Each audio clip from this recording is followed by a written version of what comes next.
Morning Uganda Extra.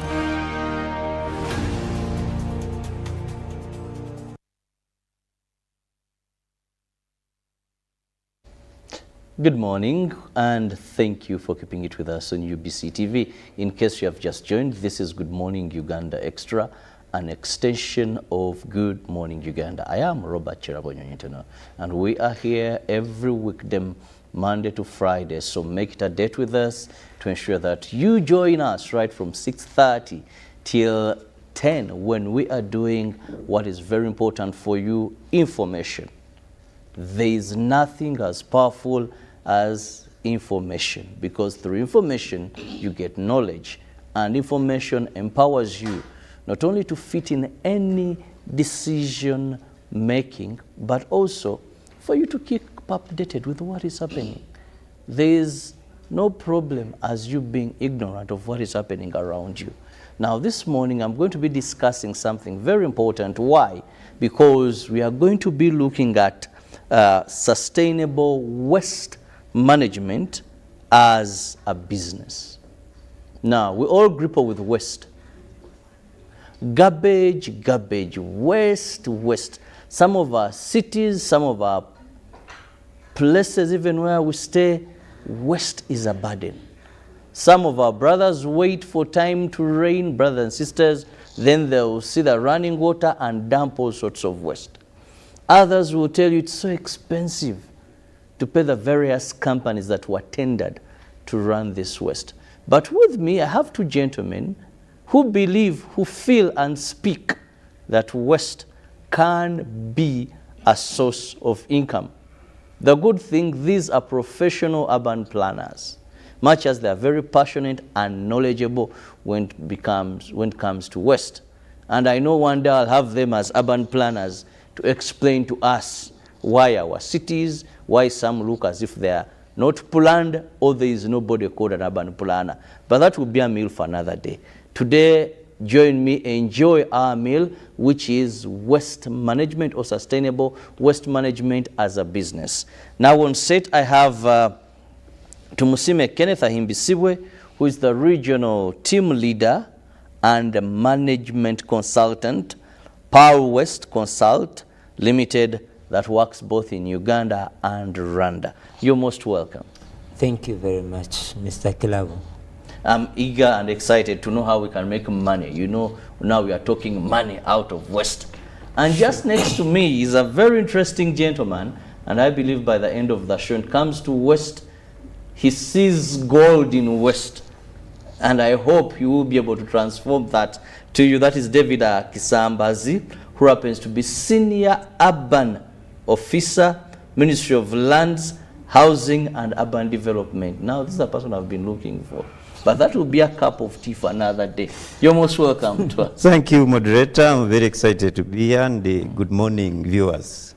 Now, to begin with, when we talk about solid waste, what are we referring to? Because we are now going to discuss how to get rich using waste, through waste. Yeah, thank you very much. And that's why maybe the topic was waste management, which is very broad and it involves so many other aspects. But specifically, we are going to discuss about solid waste. Solid waste is limited to the garbage, what we call garbage, that includes plastics, glass, and organic matter, like banana peels, and that is the extent to which we look at solid waste. Now, after having given us the scope of solid waste, because we want to be more specific, now let's look at what kind, in case we do we have anything as a policy that governs this? One person was telling me it's even in our constitution that it's my duty to maintain a clean, healthy environment. And I was like, okay, so that this is constitutional also. But well, since I have you, let's go into this. Yeah, thank you very much, moderator and viewers. Under Article 17, regarding the duties of a citizen. That is Article 17 in our Constitution of 1995.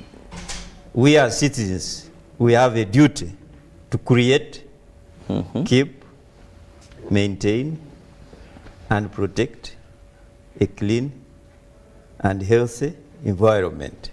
So it's our constitutional duty that in our cities, the responsibility of ensuring that our cities are clean is a responsibility of the citizen. However, unfortunately, that has not been happening, and maybe because we are not exercising our constitutional duty. And we have left, there's a perception issue that waste is the responsibility of the local governments or the cities or the municipalities. But the bigger responsibility should be for the individual citizens, because this waste is not generated by the city authorities, it is generated by the citizens themselves. Either true. Where they work, where they live. And therefore, for us to be able to succeed in managing solid waste, the citizen must take the forefront to ensure that this happens. And this has been followed after the Constitution in 1995. The Minister of Lands, Housing and Urban Development that holds the urban development docket came up with the National Urban Policy. Now, the policy has 5 objectives, among which there is an objective of promoting, protecting the urban environment.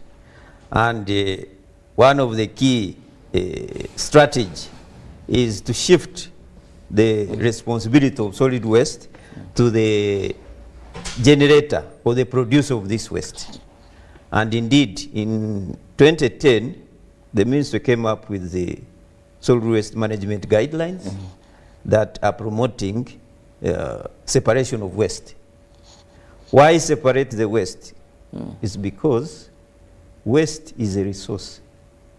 Waste is wealth.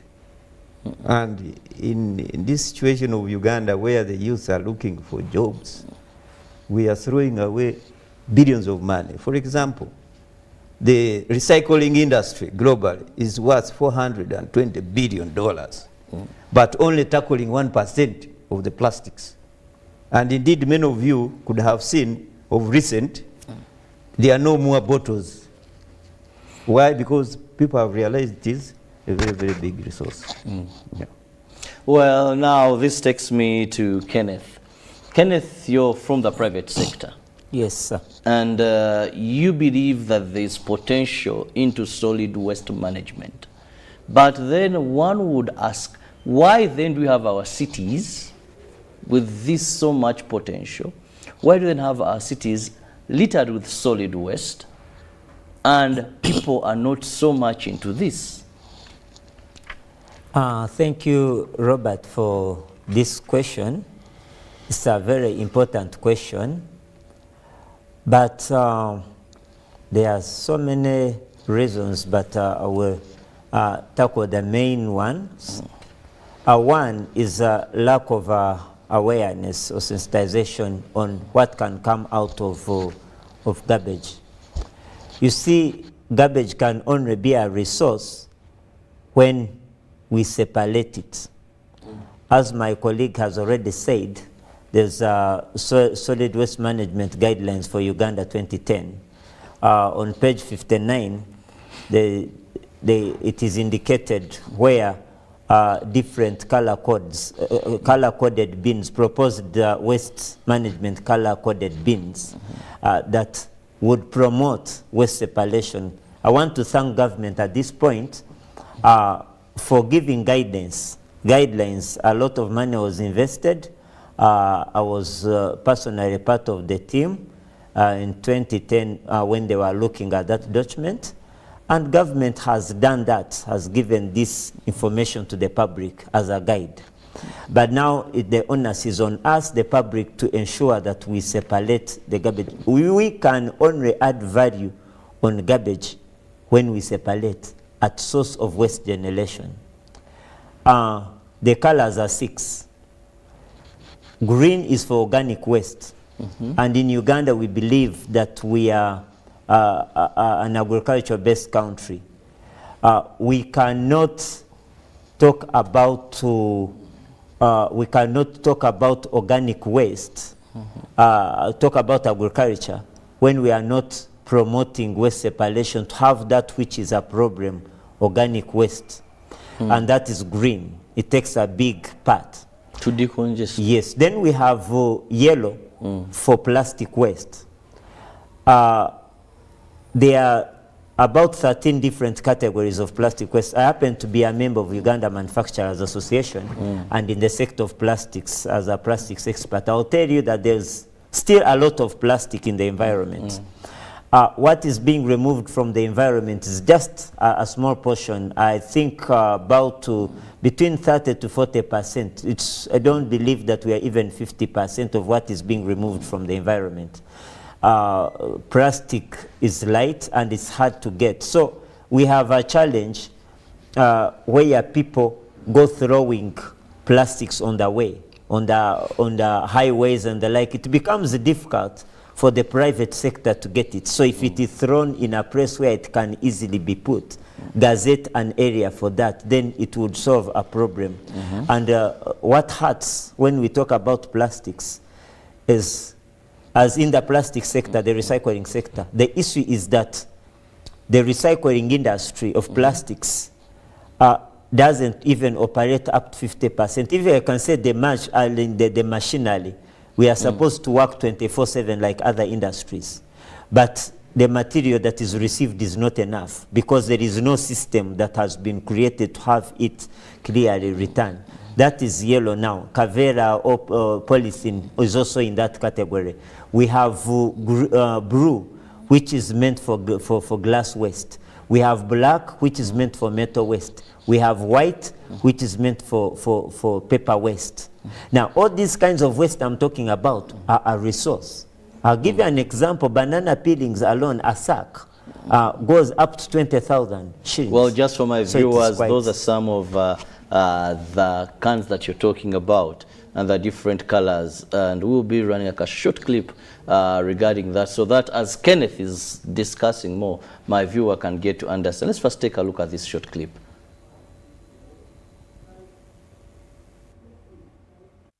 Garbage when you separate, and not until you start to earn from garbage will you be able to understand the value of garbage. So what is being separated now, they will weigh and sell to earn cash, and we will have records. Now you get to plastic waste, which includes polythene, because there are 17 categories of plastics in our sector, in the plastic sector. So here they are really doing very well. Some few papers are being mixed, but most of it is plastic waste. Yellow mixed with the red. Now this is yellow color, which represents the plastics. Now we have hazardous waste, which includes medical waste, industrial waste, all cartridges from the offices and the like. But here they also mixed up. But I see some medical waste, some expired drugs and stuff like that, some plastics mixed. It's a process, but we'll get there. So we are just showing that this is what we need to be. So it's the first step that we are moving forward to cause a change. Sensitizing the people. Now we get to this one, white. Though the color doesn't seem to be very, very white, but they tried to color it to put a change. So yeah, cream, but it is meant to be white. White is for paper waste. Now, when you notice, most of it is paper waste, but still a little bit of plastic and polythene. But what does this show us? We are seeing plastics appearing all. Plastic waste seems to be our biggest problem in our country. So this is what we should really understand, and as agriculture-based country. Now, we end with the green, which is organic. And by nature, we know there is a way it really blends. So this is the color that represents. So if Ugandans are able to separate the waste according to these color codes, we can be able to make money, because all of these, you will have added value when you're separating this different kind of waste from the waste, where the waste is generated. Then those who come to take garbage should also have 6 partitions. Now, what discourages the people is where you separate Well, that is a good explanation now. But why separate? That is just another important thing. It's all garbage. Why are you advocating for separating garbage in these different categories? A quick one, Kenneth. Yeah, thank you very much, Mr. Chirabo. Now, the reason we separate is to add value on waste, all right? As a recycler of plastic waste, I will not take plastic waste that is mixed with banana peelings because I'm not a farmer. I'm not interested in peelings.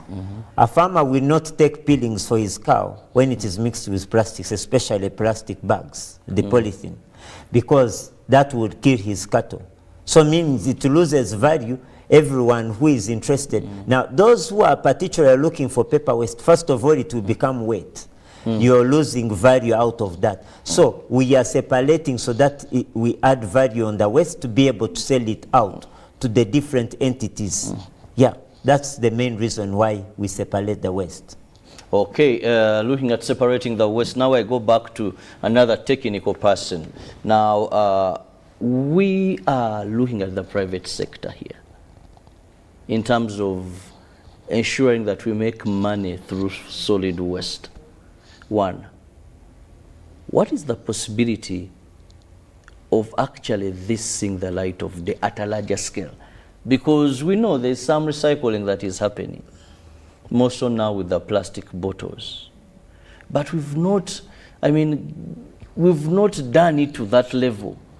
When you go to some developed countries, you're going to find that the rich people there are in recycling of this solid waste. That is where they're making huge money. When you come back to Uganda, do you know what happens? That the rich are looking for tenders. They go to cities, maybe pay some money, and they are given these tenders to come and collect garbage from me. I pay them money. They make profits. Whereas the other people making, setting up recycling plants, and they are yearning for the garbage as a raw material. For us, what is happening here is you go get a tender so that you can collect garbage from Robert's home, Kenneth's home, and your home.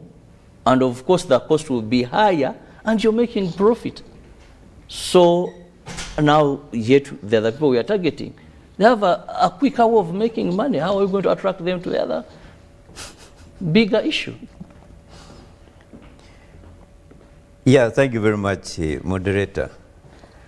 As Kenneth has been talking about, I think we need to look at waste as a resource and as a business enterprise. And in terms of policy, I think government has done quite well. Like I read the Constitution. There is the Public-Private Partnership Act and policy. And remember, this is a private sector-led economy. But I think where we are missing is how do we bring the private sector on table? And indeed, there has been a perception issue, both on side of government and even the community. Government, they're thinking that the responsibility of waste management is a public service. And that's where you see KCC and all these other cities are really struggling to have the garbage out of their way. But also at the same time, either due to lack of awareness or having effort to make the public understand, is that waste is a very huge business enterprise that can benefit and create a lot of jobs. So moving forward, I think that we need to engage more with the private sector to seize this opportunity. And indeed, the Minister of Lands now has realized some of these challenges. And at institutional level also, there has been a challenge of very many players in waste management, and each having different objectives and interests. So we have agreed at policy level with National Planning Authority that we bring all these players together and come up with a very comprehensive solid waste management framework that will focus solid waste as a resource and as a business enterprise, so that we are able to limit government to only being responsible for enabling environment, but attract as much private sector in terms of, other than what you said of hiring companies to collect the waste, we turn it into a franchise where the private sector can come in, take it up, and make money out of it. And indeed, eventually, we are able also to tax the proceeds out of waste. Otherwise, now it has been a very expensive venture for government. Especially the cities and the local governments are spending a lot of money, and yet they are not even collecting 50% of that waste. And we think that model appears not to be working.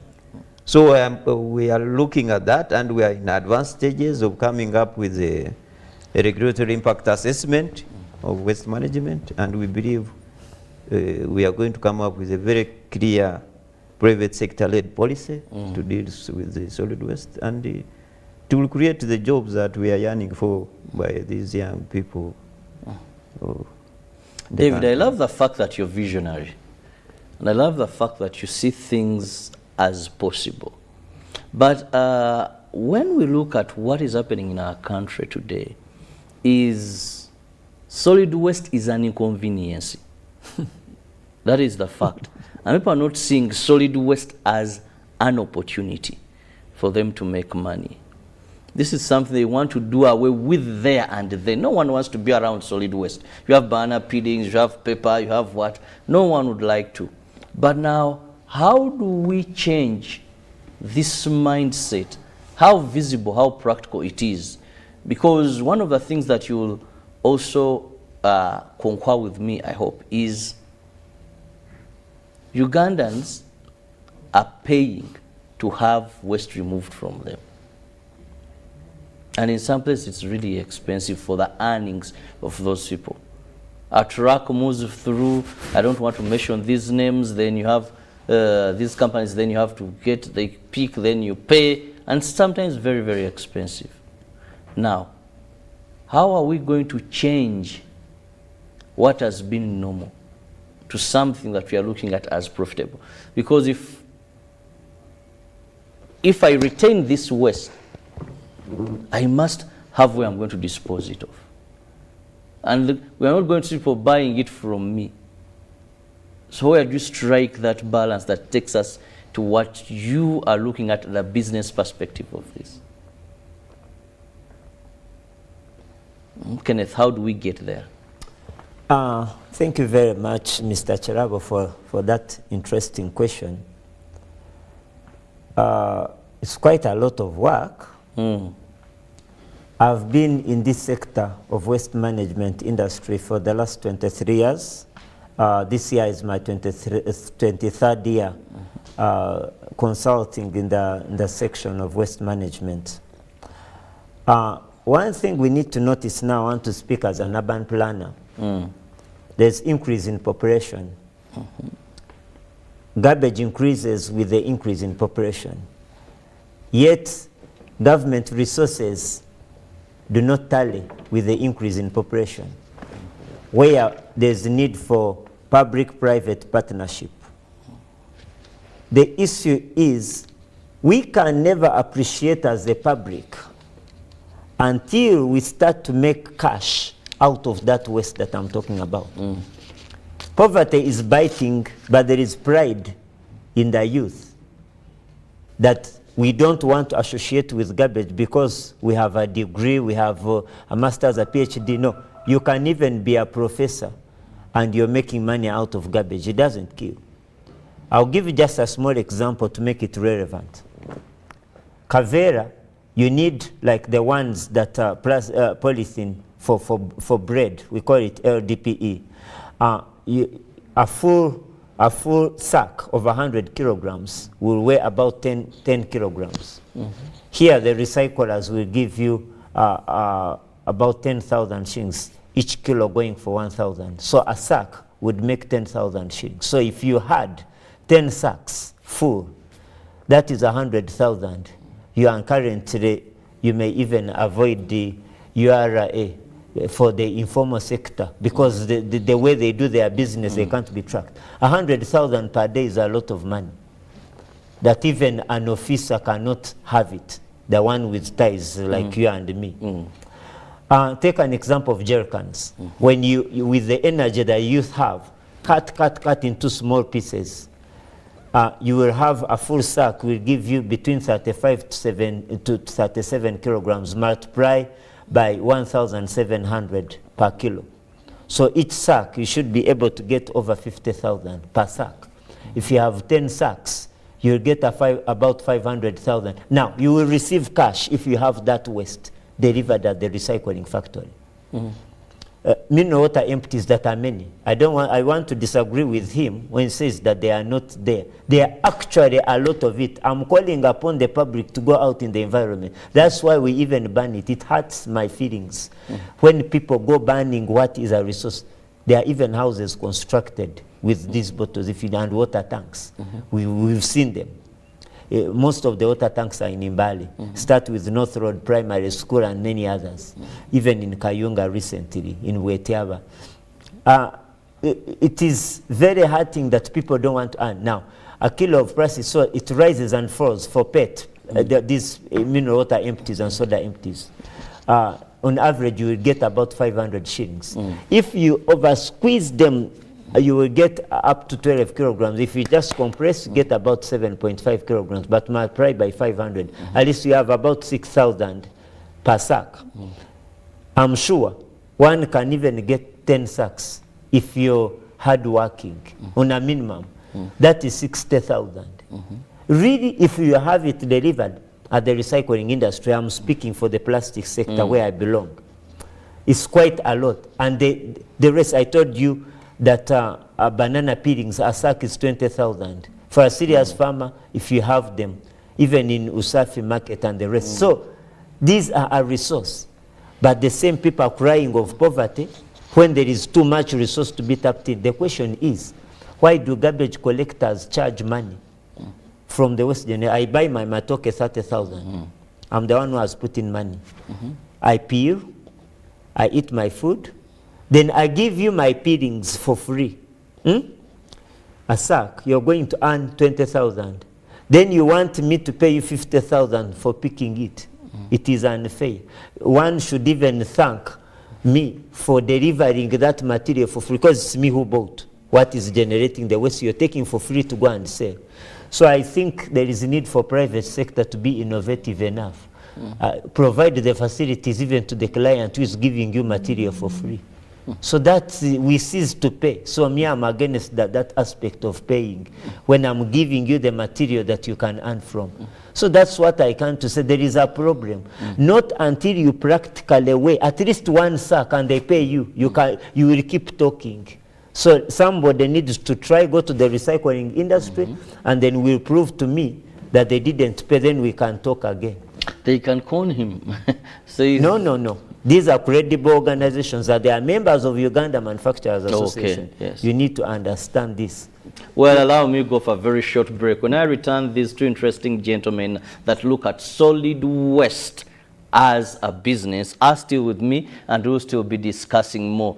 That you're just throwing or giving away could be something that can earn you money. Of late, we know so many called Bakawenja, the young boys that loiter everywhere with some sacks on their back, and they are collecting mineral water bottles and a few plastics there and there. Sometimes they could also collect what shouldn't be taken, but that is not the main issue. The main issue is removing garbage, and they are making money out of it. Let's return. Stay with us.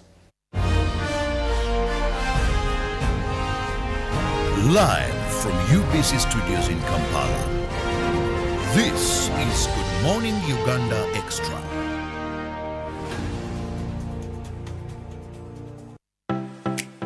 UBC is the national public broadcaster. We educate, inform, entertain, and inspire our audiences. You can watch us on free-to-air channel 001, DSTV channel 282, GoTV channel 371, Star Times channel 201, Zuku TV channel 20, and Azam TV channel 350. Even when your subscription expires, you can still watch UBC for free on your pay TV platforms. Juko. Yo. What you check the shopping, man. What's your secret? Haven't you heard of the parish development model PDM? Yes, I did, but I thought it was just a talk. No, Sebatia. It is real. I and a few friends together formed a circle, accessed money from the PDM, invested in a portrait project, and now things are moving. Juko. I thought I was one of your friends. You are. But you left me behind. I didn't leave you in poverty. What you do, just visit your LC2 chairperson and your parish chief and start the process of economic transformation. Just like that. The parish development model is an initiative from the government of Uganda through the Ministry of Local Government designed to transform all lives of Ugandans for the better. PDM, my parish, my development, my life. A new dawn on Behind the Headlines with me, Timothy Nyangweso. Every Wednesday, live in our studios in the heart of Kampala, we have conversations that have analysis, explanation, but not every truth is fact, and not every fact is truth. Every Wednesday, 10 p.m. on your public broadcaster. All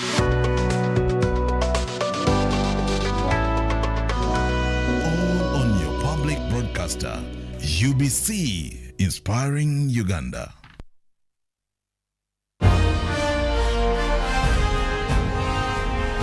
Live from UBC Studios in Kampala, this is Good Morning Uganda Extra.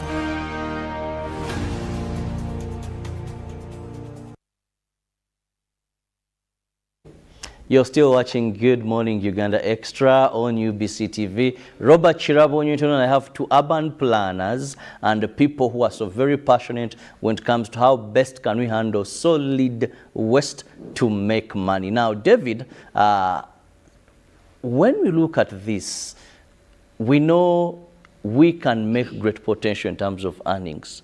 But of course, we know that we have mindset change, and also we should have a clear roadmap on how do we get to this promised land where people treasure garbage as a business and not as something they should discard of. We have so many cities. How should cities, is there a model? How should they best handle this? Yeah, thank you, Vincent, and viewers. Actually, under the Uganda, the Ministry of Lands, Housing and Urban Development has a project on Uganda support to municipal infrastructure development, and it has supported all the participating cities, the 10 cities and the municipalities, to come up with the municipal solid waste development strategies, management strategies. And as I indicated earlier, that the focus was more of this being a public good which should be run by the municipalities. But along the way, we've realized that it is important that these cities use these strategies to translate them into a kind of business model which will engage the private sector to take lead in managing waste. And many times when we talk of public sector, we tend to focus more on government, but even the citizens themselves are the public. So it doesn't make sense, as Kenneth has indicated, that you generate the wealth in form of garbage, then you are paying somebody to take away the wealth. And we are saying, why can't we have a partnership between the waste generators and the private sector who are collecting it, and make that economy, so that even work, for example, if it's organic waste, we can make a partnership of the people producing the organic waste, the private sector, and the farmers. And we have that chain, other than focusing on collecting and dumping it. And many times where we dump it, because it is mixed, it becomes a very, very big problem. I think some of you are aware of the effect of the Kitezi land filling. So, as government, but more so with the partnership of the private company like Plough Waste in Mbarara. I think Mbarara City now has become a model, and many cities are going there to see how the waste is being managed.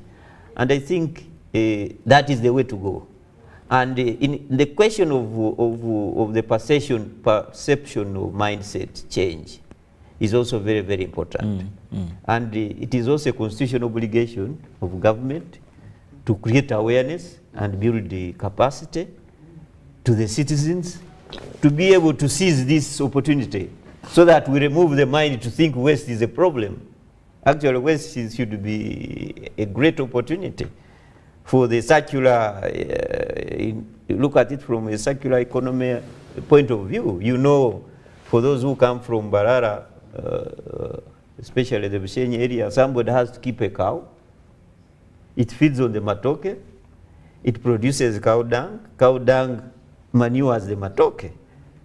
And it's, I think Bushenyi is one of the most wealthiest districts in Uganda. So we think that waste shouldn't be seen as a problem, but as a great, great opportunity. And empower the young generation to tap into this. Put your degrees away. Doesn't matter whether you have a degree or not. What you need is money in your pocket. And as Kenneth has said, just one sack of banana peels, like in Kampala here, it goes up to 50,000 for those who are doing zero grazing. So on the part of government, I think we're doing a lot, but we need to bring our citizens into this to appreciate that great opportunity. Now, Kenneth talked about how he feels offended seeing people banning this, but are we prepared? Do we have, when you talk about, for example, that recycling in Chitezi, you find that it's an investment. Do we have enough recycling plants? Have we prepared as government, as it's supported, or do we have these that are interested? Like earlier I told you, we have so many interested in picking garbage, but going to these municipals and cities and winning tenants or getting these tenants to come and I take from your home because you're going to pay me. I'll recoup what I invested in. But do we have many other ability for us to recycle these various forms of solid waste? Because at individual level, waste will be a problem. I have nothing to do with this garbage. If I have the banana peelings there, unless I'm a farmer that I'm going to put in my garden. But now the population is increasing, I'm more in urban centers. If I have the plastic bottles, if I have glass, I can't keep them at my place. They're an inconvenience. And I can't recycle them because I don't have even a recycling. So what is the capacity for us to go into what you're saying is a business venture? When we talk of recycling, there's manual recycling and mechanical recycling. Upcycling, what other people may refer it as. There's construction of houses with the mineral water empties filled with soil. There's scarcity of bricks. Now the cost of a brick has gone high. And of course it involves cutting down of trees and the like. So that can be done in every community, so they don't all have to deliver the material this side. Now, I speak to UNRA at this point. Kavera can be turned into road construction material. It has happened in India. It has happened in Europe. It has been tried out in South Africa. Why not Uganda? We have experts in UNRA. It's part of bitumen. It contributes about 40% of that. That is indicated in the book that I published titled Wealth from Plastic Waste. These materials can be accessed. So there's quite a lot that we can do. The recycling industry that I've told you about this, of course, we are not well spread. That's also a challenge. Over 90%. I think about 99% of the plastic recycling industries are based in the city, almost like every other thing. So we need to encourage investors to move down to the city so that garbage doesn't have to move. But what beats my understanding, again, a challenge now to us, the private sector. Why wouldn't we first concentrate on Kampala? We see our fellow plastic recycling industries getting to upcountry to carry the plastics. Yet the plastic waste that we have in Kampala, they're not. I had an interaction with NEMA. And what I was told is that they are not NEMA that was not convinced that private sector in the plastic recycling industry is doing a lot. When even in Kampala they still see plastic, so they need to be convinced that they actually are there. So I would encourage the plastic recycling industry to first concentrate on the city. Let's finish this before we come up country, and we send more people to set up branches in up country centers. That can be able to solve, and also systems to be created, sorting facilities. Now, I would want to really propose that every institution should have what they call waste management plan.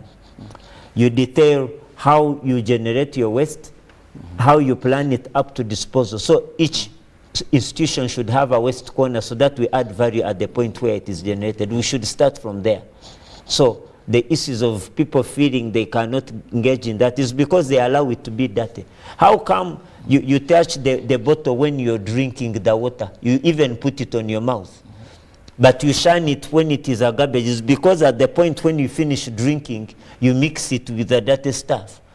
The food, we eat it, and then we shine it when at the point where you're supposed to be interested in the material. So there is a problem. Actually, the biggest problem that we have is here. If we can change the mindset. For the last 23 years, actually the first time I was hosted here, it was still called Uganda Television in 2003 by Robert Serumaga. So when I talked about waste management, I received, it was the only TV in the country by then. I have walked that journey, sensitizing the people on several media houses. I have put in written in articles in papers and the like. There is a lot we need to do. The religious leaders, the people, everyone must be concerned. Parents should teach their children what to do. I have done my role as a parent. At least my children are a witness, and they are watching me now. They know that I've trained them not to litter. So it is quite an important thing that we take responsibility. As my colleague has said, public actually have taught me.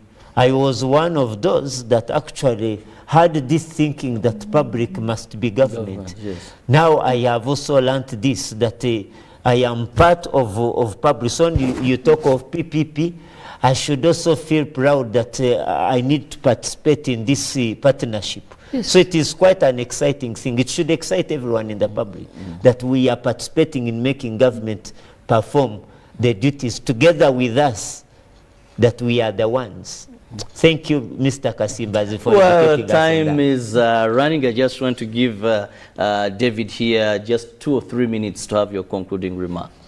Thank you, Vincent. And as a concluding remark, I would encourage the cities or the local governments to think of creating what we would call franchises, and in addition to engaging the private sector to collect waste, I think one of the key conditions should be waste that is collected is separated wherever they collect it from. Because what is happening today is you have engaged these people, they go with their trucks, get everything mixed up, and it becomes very problematic even at managing it even at the landfill, okay, where the dumping site, where it should be.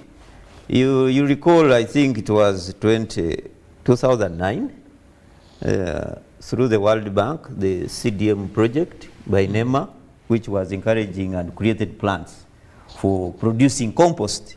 But what was the problem? The problem was that because they were trying to sort waste at the compost plant, it was very difficult to remove the plastics. Now, instead of making compost that would allow to be used as manure, it became very problematic because it would have particles of what?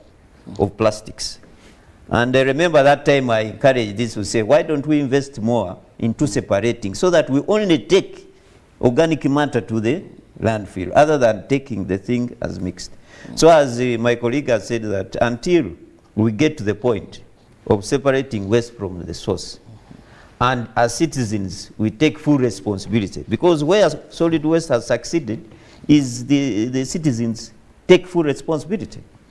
And sometimes also government has to put punitive measures. For example, they have Hong Kong and Singapore, you know, people from that side smoke a lot. So there was a lot of problem of the cigarette butts causing problems. So what the government did was to say, created an incentive that if you get somebody throwing a butt of a cigarette, you take him to the nearest police and you'll be paid for that. So even similarly here, that if we also created some kind of incentives for waste management, for example, I know that the municipalities and cities are spending almost 50% of their local revenue on waste collection. Now you can get a franchise in terms of partnership. Somebody offers, because he's going to make money out of the waste. He says, the 50 million you're spending every month, give me this franchise, you will save the 40 million, give me 10 million. Because the guy will be targeting what he's going to get out of this waste. So I think we need to remodel, and I conclude by saying that the only way to achieve success is going the business model approach. Because once waste is separated, there's nothing to throw. And the authorities will save a lot of money, because much of the money being spent is on the vehicles or equipment they need to use, and also the fuel and transporting this waste. And yet they are removing, they are shifting, they are digging, they are removing from one point and creating another problem. And that has a consequential long-term environmental effects. Because I think by the time Kitezi was being closed, I don't know whether it is still working, the leachates from that Kitezi ended up in the Lake Victoria. And you know what waste has been doing, because people drop it in the drainage channels clogging and all that. So I think we need one thing to take this very seriously, but look at it from the point of being an opportunity to create wealth for our communities, and especially for the huge young population that we have as a country. And it is possible, because it has happened elsewhere. Okay, well, he concludes with hope. Kenneth, as we move out of here. Thank you very much, Mr. Klabo, once again. I want to mention something on this, adding on to what he has said. One, all waste, when it's separated, has value, including hazardous waste, medical waste. You can program to burn it. While you burn it, you generate electricity. There is that technology. That even what is not needed while you're burning it, there's a technology of generating electricity. Diesel can be got from Kavera, the polymerization process. Science is there. I want to call upon the government to support also this on supporting the setting up the centers, but also on supporting, facilitating training of the public servants on how to turn waste into a resource. What my colleague is talking about. Government needs to facilitate that training, to equip the ones that are guiding the population, to tell them the right information. That would be really very key. As Pula West, we are setting up a center. We've got an acre of land in the west, where we want to set up a plastic center for research and innovation, aiming to also turn plastic waste into a resource, targeting employing about 500 youth. Okay. So we think that with the support of different connections, we've so far signed MOUs to pilot in Imbarara, that is Kabateri in a memorial. We've had a proposal sent to Ntale School, then Bishop Balaam University College in Kabale, where we have set up a sorting facility, and Ankwele Western University, so where we are piloting with 4 institutions to show proof of concept before we roll out to others. But we want to work on Umbarara City as a model for all other cities, including Kigali, to come, because separating waste in 6 color-coded bins is not happening in Kigali. So we want Kigali to come and visit Umbarara City and see how we actually handle our waste. So that's how I conclude. People must stop littering. If we want clean environment, we simply stop making it dirty. The trick is simple. Let's not make it dirty, let's keep it clean. Thank you. Well, thank you so much, Kenneth and David, for your time, and of course our viewers. Thank you so much for being with us. We've been looking at sustainable, solid waste management as a business. How do we change our perception, our view of garbage as something that inconveniences us and look at it as something we can make money from. Well, my guests had so much input into that, but also for our investors, let's invest more in this area. And for these authorities, municipalities, why not promote people who are going to recycle than promoting people who are just going to be picking and we pay them? And because the problem keeps existing. More population, more garbage, yet you're just having people who are removing garbage from us to take to a dumping site. Have a lovely day. See you tomorrow. May the good Lord bless you and keep you till then. Good morning.